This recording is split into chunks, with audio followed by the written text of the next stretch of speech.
tenemos este ciclo en AGN Prensa de Política y Trabajo. Nos va a acompañar a lo largo de este periodo nuestro compañero, el doctor, abogado laboralista, Juan Manuel Martínez Chas. ¿Cómo estás, Juan Manuel? Hola Gustavo, ¿cómo estás? Y bueno, un placer poder iniciar este ciclo de conversaciones. Juan, estamos atravesando los primeros meses del 2025, pero ya empezamos a percibir algo que va trascendiendo los hechos políticos en función de lo que implica el ataque que el gobierno de Javier Milei genera en torno a lo que son las estructuras laborales y por intermedio de las estructuras laborales a la organización de los trabajadores. Los desafíos para el movimiento obrero empiezan a ser más que significativos, muy trascendentes en función que se define no solamente el presente, sino también el futuro. Sí, como vos decís,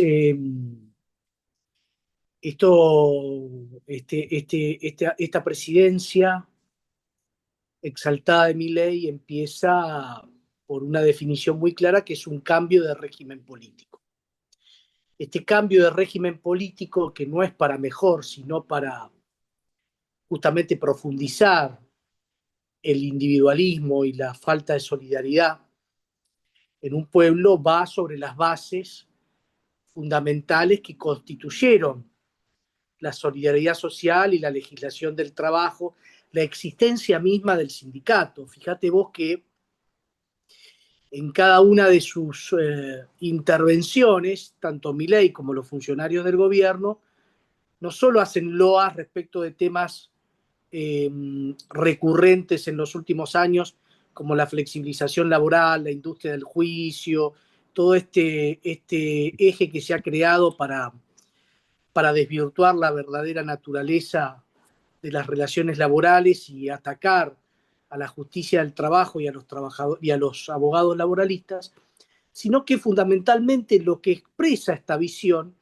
es que la organización sindical y la legislación laboral son elementos que de alguna manera distorsionan el libre juego de la oferta y la demanda.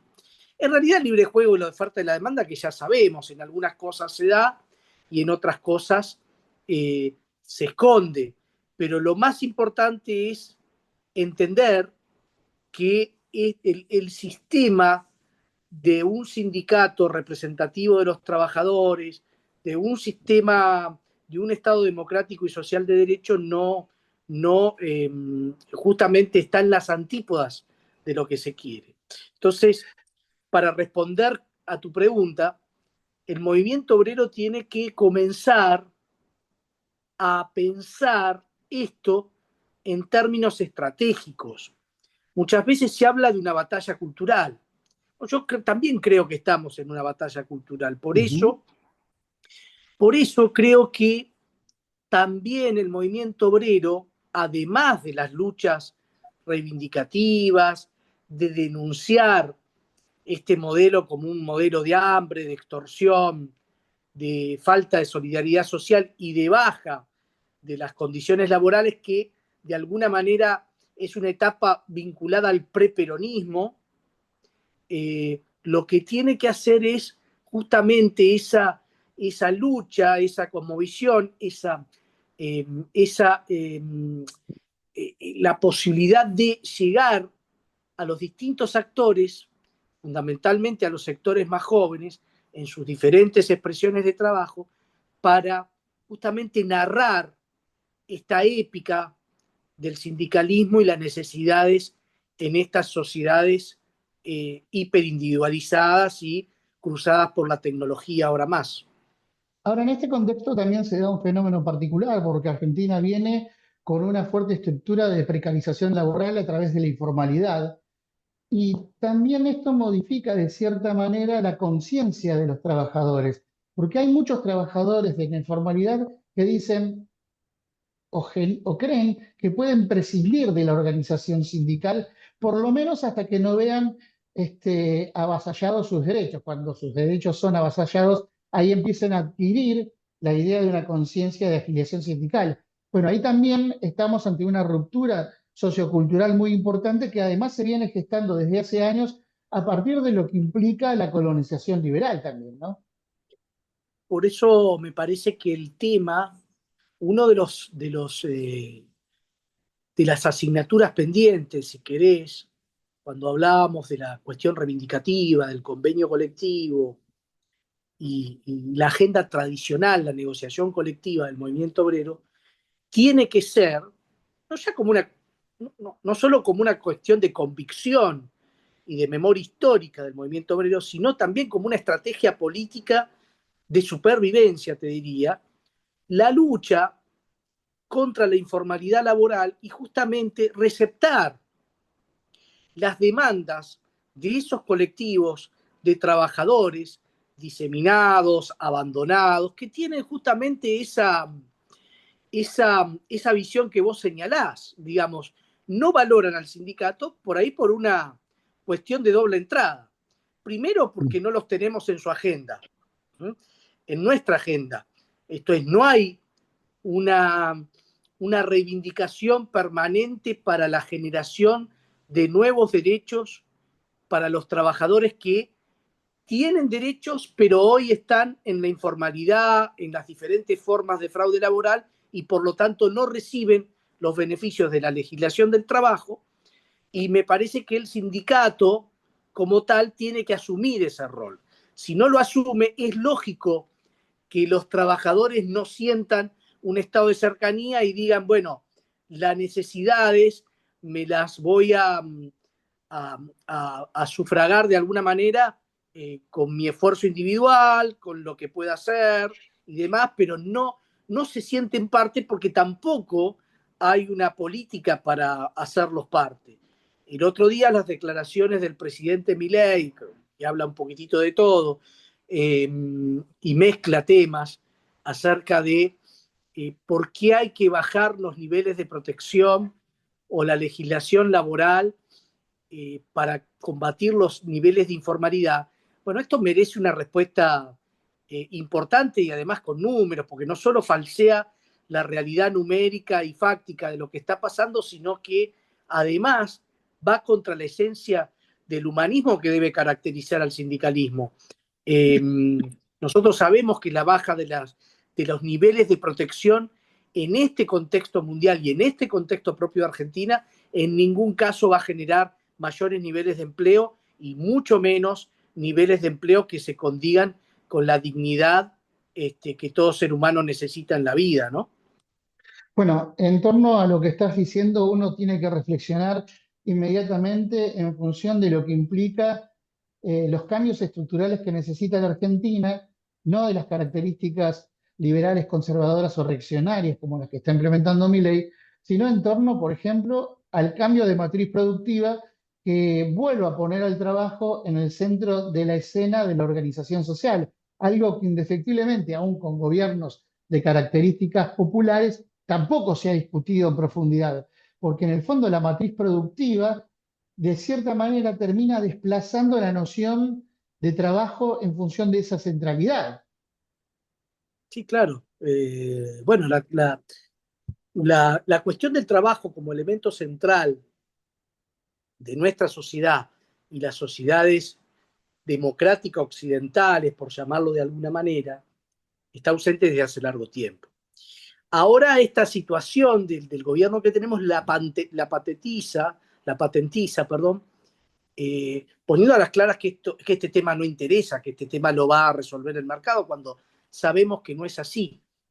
Pero justamente ese análisis de un modelo económico con integración social, de una democracia social que tenga como base fundamental, como decía Perón, la felicidad del pueblo, implica la creación de trabajo, no solo como un elemento de orden económico, sino también como un elemento de orden moral, de orden ético, que de alguna manera lo que hace es ordenar económicamente, pero también socialmente una sociedad, porque el daño que se está haciendo desde, obviamente a partir de la asunción de Milei y de los últimos gobiernos que no han tomado esta bandera, no solo es económico, sino que tiene un efecto absolutamente desintegrador de los lazos comunitarios y de la sociedad, de la comunidad como herramienta justamente de connotación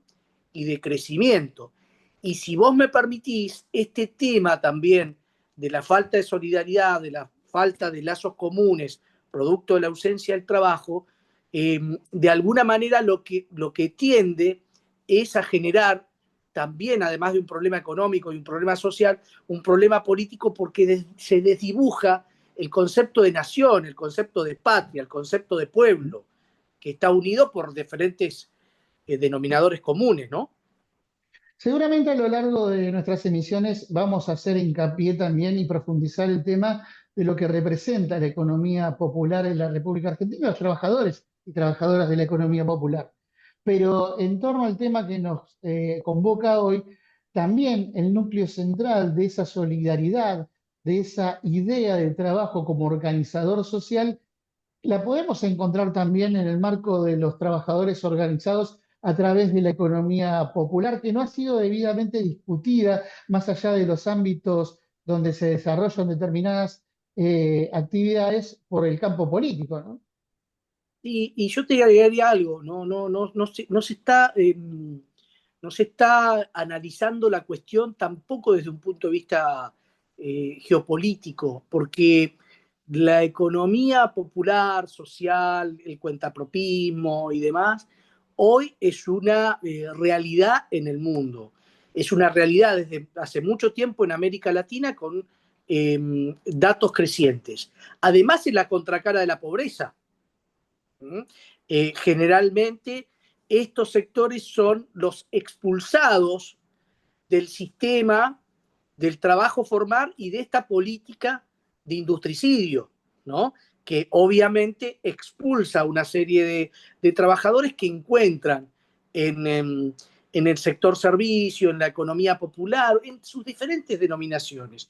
Pero también, Gustavo, me parece muy importante abordar los diferentes fenómenos y las diferentes facetas del trabajo, que no solo son economía popular, son las plataformas, son la digitalización, son las nuevas formas de relacionarse por parte de los jóvenes a partir de la Ujú. introducción de esto que implica esta quinta revolución industrial, perdón, esta quinta revolución industrial o esta revolución del Big Data, que de alguna manera transforma esta noción. Entonces, este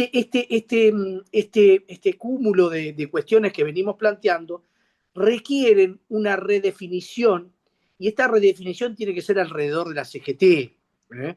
Si la CGT no hace confluir todos estos sectores, es muy difícil que podamos tener una masa o recuperar una masa social de alguna manera que lleve adelante esta propuesta y que no solo se transforme en alternativa política, sino en la voz de los que hoy no tienen voz. Indefectiblemente esto no se puede hacer solamente desde un sector, ¿no? Es imprescindible el rol de la Confederación General del Trabajo, pero también tiene que haber un acompañamiento político que por lo menos en este proceso de resistencia y de repliegue de las fuerzas populares no se está viendo. No, absolutamente no se está viendo, no quiero apoyar, digamos, la responsabilidad de ningún sector particular. La CGT lo tendrá, yo lo digo desde el punto de vista sindical, pero evidentemente la ausencia de un marco político de resistencia y de claridad acerca de cuál es la alternativa a esto, lo que hace es profundizar la crisis que estamos señalando, Gustavo. Claro, a lo que me refería puntualmente es que el campo político discute empleabilidad, habla de empleabilidad, pero no discute la noción de trabajo en este contexto, ¿no? E incluso uno puede apreciar, hablando con algunos militantes o viendo, que ya no hablan de ese trabajo digno, ¿no? Es como que también reniegan de la noción de trabajo. Ahí hay una confusión del sobregiro ideológico que termina siendo perjudicial a la hora también, inclusive de generar conciencia nacional. Sí, absolutamente. Y se elimina la palabra dignidad porque se está eliminando de un montón de contenidos que tienen que ver con el concepto de nación, ¿no? para ponerle este adjetivo digno, al trabajo digno, tenemos que generar una serie de condiciones que también implican un fuerte compromiso, no solo del movimiento sindical, sino de la clase política en pos de los objetivos trazados. Por ejemplo, de plantarse ante la sociedad con un proyecto, con una alternativa, y eso implica pensar los diferentes escenarios, ¿no?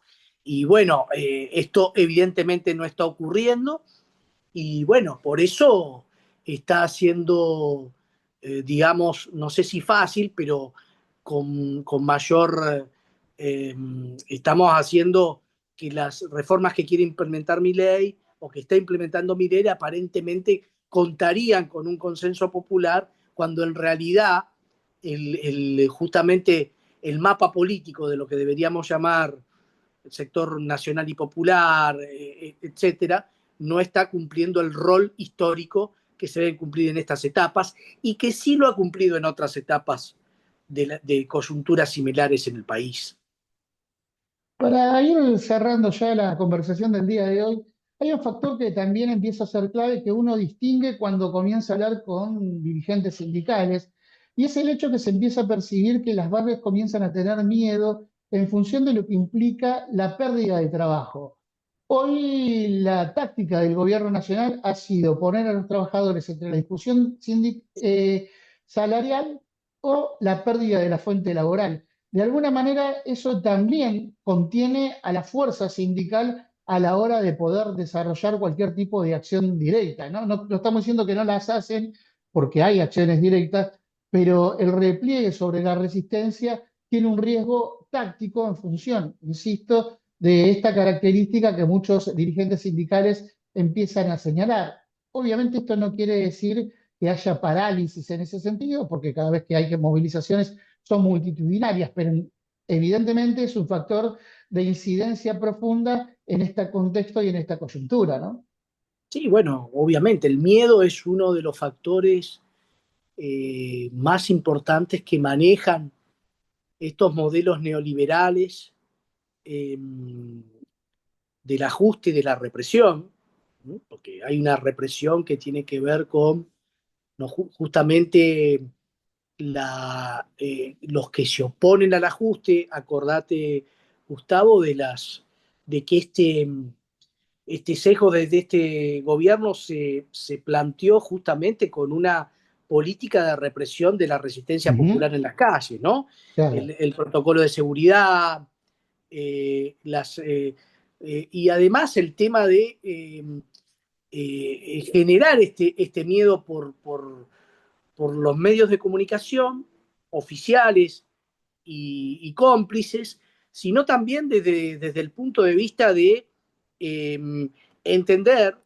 de que, bueno, justamente esto formaba parte o forma parte de la esencia de este modelo, que es absolutamente excluyente. Y para que la exclusión se dé en Argentina hace falta algún grado de represión. A veces la represión se da en la calle, a veces la represión se da con estos métodos que vos señalás, que tienen que ver con campañas justamente de demonización o generar estereotipos en dirigentes, en el movimiento obrero, en los que dan la pelea, y también justamente de este miedo a perder el trabajo, a aceptar las condiciones que vienen dadas.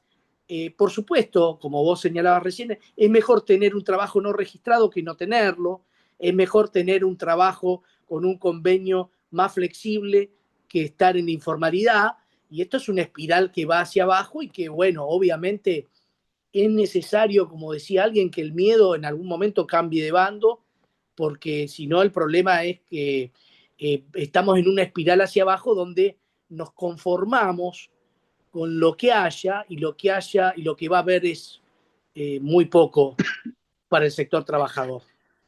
Por último, Juan Manuel, más allá de las dificultades coyunturales, de los problemas estructurales, el movimiento obrero organizado sigue siendo el pilar fundamental del sentido orgánico de los trabajadores, ¿no? Porque uno ha visto en el último tiempo movilizaciones importantes que sin un eje de conducción terminan siendo inorgánicas. Es cierto que hay que prestarle atención a esa inorganicidad, pero también es cierto que lo orgánico termina siendo fundamental porque, como decía Perón, no se puede conducir lo que es inorgánico, eso está claro. Ahora, el movimiento obrero es imprescindible en este momento y también en la construcción futura de la política. Y vuelvo otra vez casi al origen de la charla, ¿no? Da la sensación o la impresión que la propia militancia política e incluso los dirigentes, tanto de superestructura como cuadros intermedios, no terminan de adquirir esa conciencia de lo que implica el movimiento obrero organizado no solo en la historia de la Argentina, sino también en términos de proyección internacional, lo cual no quita que existan contradicciones internas y que existan tensiones internas también dentro de las estructuras que conforman al movimiento obrero. Sin embargo, lo esencial es no perder de vista quién es el enemigo. Digo esto porque es importante señalar que en algunas manifestaciones que son propiamente inorgánicas, se termina atacando más a la Confederación General del Trabajo, que insistimos, es una institución más allá de los nombres que estén hoy integrándola, y se pierde de vista quién es el verdadero enemigo en este estado de situación. Sí, yo creo que la patria está en emergencia en este momento, porque está en emergencia el pueblo no solo el sentido de, de la soberanía nacional, sino de todas las soberanías, ¿no? La soberanía del trabajo, alimentaria, eh, la soberanía de la dignidad. Eh, y yo, digamos, es muy difícil hacer un análisis global de lo que está pensando algún sector de la política en este momento. Otro lo tiene claro, ¿no? Otro lo tiene claro y no tiene en su agenda el movimiento obrero. El mejor movimiento obrero es el que no exista o el que tenga o que esté reducido a un grupo, a una sola posibilidad de gestionar algunas cosas, pero sin ninguna incidencia política. Pero si nosotros analizamos la historia de nuestro país en las últimas décadas y la historia del peronismo, vemos que hasta el propio general Perón señalaba que, que el movimiento obrero es la columna vertebral y que en las épocas más difíciles donde el peronismo era atacado, ¿no? En los prolegómenos del 55, en las crisis recurrentes y los intentos de asesinato a Perón o de los golpes de Estado, era el movimiento sindical justamente el sostén más importante de la gobernabilidad, porque se gobernaba para el pueblo trabajador. Y después había alianzas tácticas con otros sectores, el empresariado nacional, con algún sector del agro en algún momento, con algún sector de la intelectualidad, pero el dato fundamental era, por lo menos en la constitución del mapa social y de relaciones de fuerza en Argentina, era o debe ser el movimiento sindical. Por eso, si lo hacemos de otra manera, me parece que estamos errando en la posibilidad, en la correlación de fuerzas, de cómo construimos esa alternativa. Sin una participación plena del movimiento obrero no va a haber alternativa. No va a haber alternativa, no hay correlación de fuerza posible para cambiar esta situación. Seremos una minoría intensa, seremos otra cosa, pero no hay correlación de fuerza para esa cuestión. Por eso, muchas veces lo que vos señalás, las disputas menores entre compañeros,